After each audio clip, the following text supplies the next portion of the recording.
Olá pessoal, aqui é o Velgas, hoje é dia 3 de agosto de 2025. A Ucrânia frustra planos da Rússia contra os F-16. A Rússia está procurando abatê-los e até agora não abateu nenhum dos F-16. E também outro assunto é a Rússia perde posições no sul da Ucrânia. Porque os russos temem um avanço ucraniano ali, principalmente depois que ela perdeu posições ali na região. Quero convidá-los a inscreverem-se no canal. Você que não é inscrito, inscreva-se, porque aqui você vê a verdade. Peço também a todos que deem um like, compartilhem com as suas redes sociais e façam os seus comentários.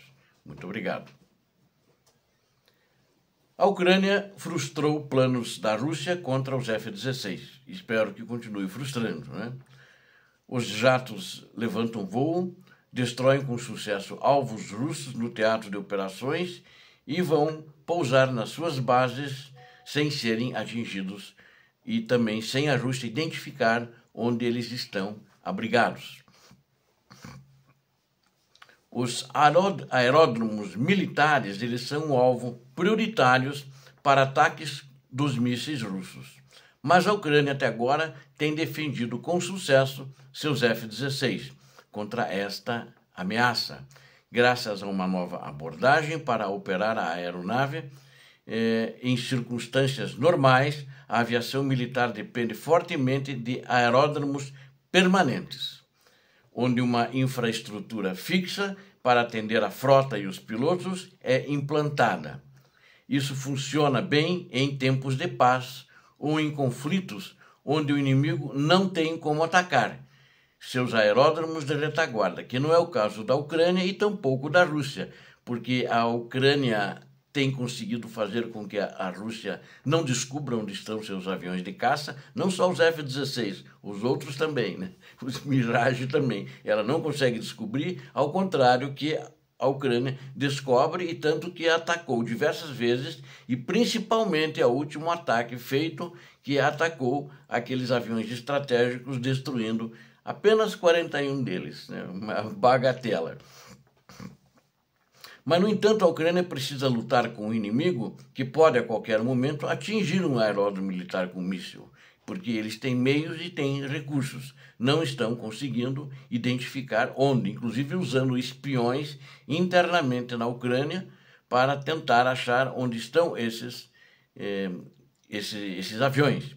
E agora a Ucrânia está fazendo o que ela chama de dispersão e mobilidade, mantendo a flexibilidade operacional, e justamente é isso que permitiu à Força Aérea Ucraniana sobreviver e proteger os céus por mais de 3 anos, ou seja, 3 anos e meio, podemos falar assim, praticamente.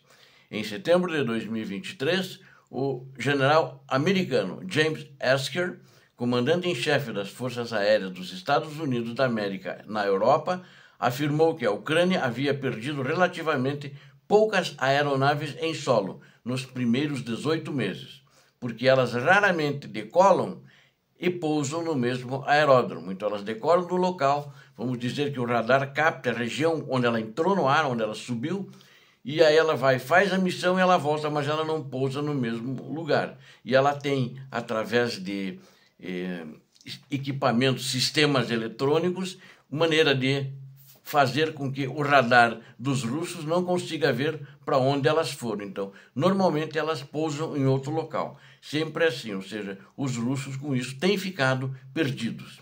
E que não é o caso da Rússia. Da onde ele sai, ele volta para aquele local. Há muitos aeródromos, muitos aviões que foram destruídos em terra, Su-34, outros, inclusive os 2 Su-57 que fizeram missões contra a Ucrânia e foram destruídos, se eu não me engano, no ano passado eles foram destruídos. A Ucrânia justamente detectou de onde eles vinham para onde eles foram. Aí numa noite foi lá e destruiu os 2 em solo.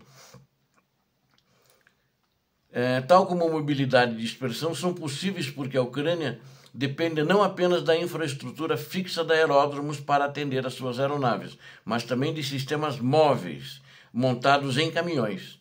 Então, em particular, a Ucrânia desenvolveu e fabricou esses sistemas para dar suporte aos seus caças F-16, com a com a ajuda desses complexos, aí ela inclusive realiza a manutenção. Ela vai onde o jato pousou, ela faz lá o reabastecimento, não só de combustível, mas de munições e tudo mais que for preciso para a manutenção da aeronave, seja nos caças da Ucrânia F-16.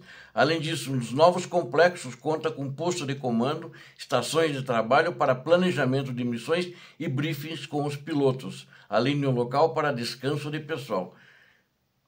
Tem um especialista da Royal Aeronautical Society, né, chamado Tim Robinson. Ele considerou que é inovadora essa medida da Ucrânia e ela é crucial para a sobrevivência dos F-16 na Ucrânia, porque são poucos, não são muitos, então a Ucrânia está se esforçando, fazendo bem o trabalho de casa, e ele também expressou uma convicção de que os países da OTAN e mesmo deveriam levar em consideração este know-how da Ucrânia.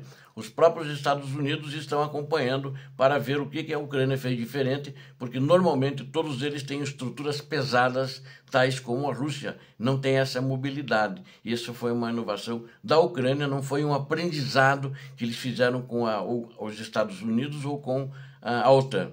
Mas mesmo assim, os ataques ucranianos a aeródromos russos foram muito mais eficazes do que os ataques russos a bases aéreas ucranianas, que aconteceram. Mas eles chegaram lá, não tinha nada, eles pousaram em outro local. Eles viram quando levantaram o voo, mas na volta não conseguiram saber onde eles estavam. Os F-16 também destroem alvos russos na linha de frente com muito sucesso. Isso está deixando os russos com a pulga atrás da orelha. Bom, a Rússia perdeu posições no sul da Ucrânia, regiões de Kherson e regiões de Zaporizhia. E os russos, em função disso, eles estão temendo um avanço ucraniano no sul. E estão mais ou menos cantando a bola para isso. Os próprios russos e os canais russos estão divulgando isso. As forças de ocupação da Rússia estão reforçando suas defesas, inclusive por causa disso, nas localidades de Kimbur e Tender, e devido ao método de desembarque das forças armadas ucranianas. Eles têm medo. Os desembarques que os ucranianos fizeram nas ilhas, que já serviu como treinamento, muitas ilhas, né, eles tiveram sucesso. E eles não conheciam esse método, que eles desembarcaram e tomaram as regiões, tanto ilhas no rio Dnipro, que já servem de treinamento. O rio Dnipro é muito grande, tem lugares com mais de 1 quilômetro de largura.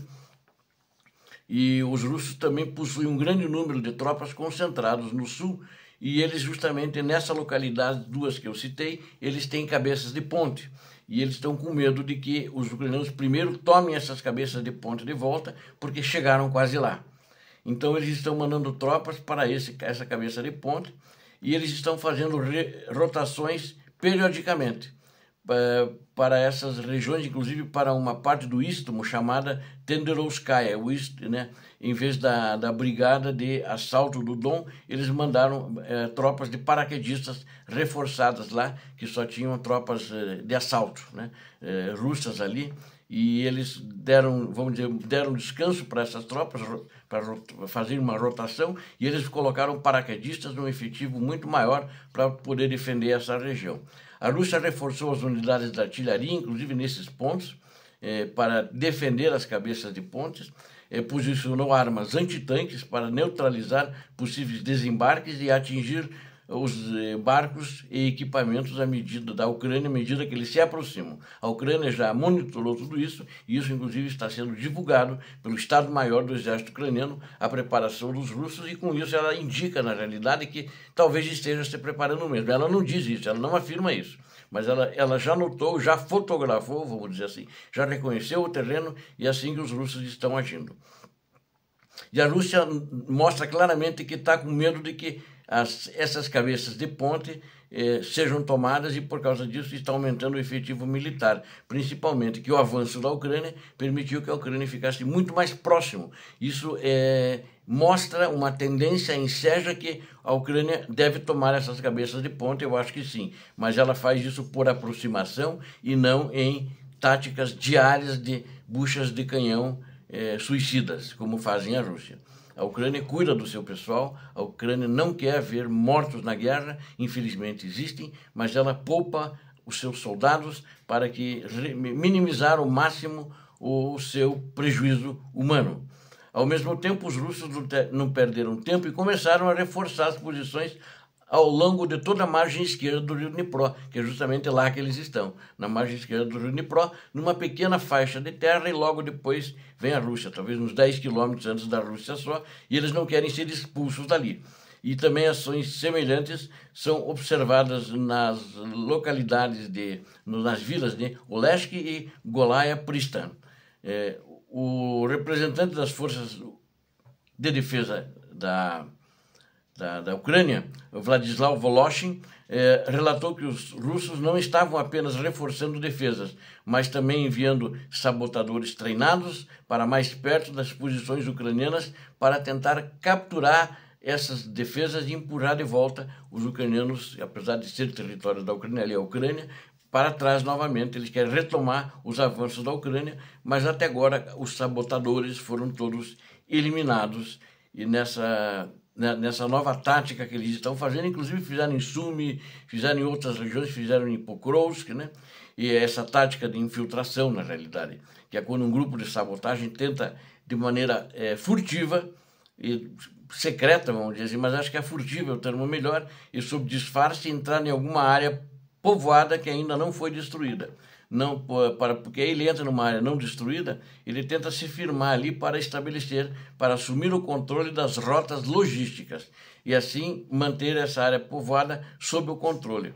Foi assim que ele tentou se firmar ali naquela região, em Stepnogorsk, onde há prédios de apartamentos e setores privados, porões remanescentes e similares, ou seja, como o oficial Voloshin especificou, não há lugar para se esconder. Ele disse que tais operações são realizadas por representantes das forças especiais russas que possuem treinamento, armas e equipamento bastante avançados e que tentam entrar na Ucrânia, nas posições ucranianas, disfarçados. Disfarçados de quê? De ucranianos, com uniforme ucraniano. Mas eles têm, de fato, levado a pior nessa situação, porque eles levam uma desvantagem. Todo ucraniano fala russo, além de falar ucraniano, mas os russos não falam ucraniano. Fácil de identificá-los, fácil de pedir a senha e contra-senha. Têm sido eliminados e identificados rapidamente assim. E eles levam também, inclusive, capas de imagem térmica para que não sejam detectados pelos drones de reconhecimento, mas não tem dado resultados porque a identificação humana das tropas russas, ucranianas, tem feito a identificação e a destruição desses grupos até agora. Obrigado a vocês que assistiram a este vídeo. Não esqueçam que aqui vocês viram a verdade. Inscrevam-se. Deus abençoe a todos vocês, Deus abençoe a Ucrânia, Deus abençoe o Brasil, paz e bem. Paz para toda a humanidade.